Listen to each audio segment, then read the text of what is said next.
Drugostepeni sud u Vijetnamu potvrdio je smrtnu kaznu tajkunki Truong My Lan nakon što je odbio njenu žalbu na presudu za proneveru i podmićivanje u eksponiranom slučaju prevare teškom 12 milijardi dolara, javili su državni mediji. Lan, predsjednica firme za razvoj nekretnina Van Tin Phat Holdings Group, osuđena je na smrt u aprilu zbog uloge u dosad najvećem slučaju financijske prevare u Vijetnamu.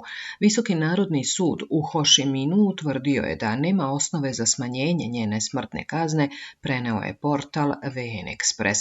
Međutim, ako Lan uspe da vrati 3/4 proneverenog novca dok čeka izvršenje smrtne kazne, moguće je da bi kazna mogla biti preinačena u doživotni zatvor, navodi se u izveštaju. Ona je jedan od najpoznatijih osuđenika zatvorenih u dugotrajnoj borbi protiv korupcije u komunističkoj zemlji. Posljedice koje je Lan izazvala su bez presedana u istoriji sudskih sporova, a količina proneverenog novca je bez presedana, velika i nepovratna, istaklo je tužilaštvo na raspravi o žalbi prema medijima. Postupci optužene uticali su na mnoge aspekte društva, financijsko tržište, privredu, navodi se.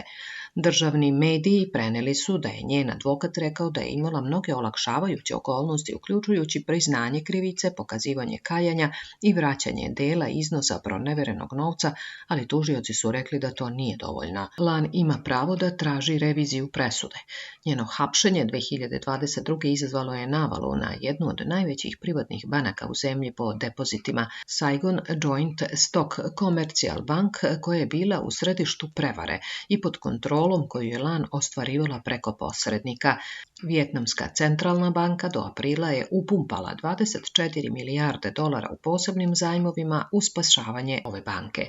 Osim smrtne kazne, Lan je osuđena i na doživotni zatvor na odvojenom suđenju u oktobru, pošto je proglašena krivom za sticanje imovine prevarom, pranje novca i ilegalni prekogranični prenos novca.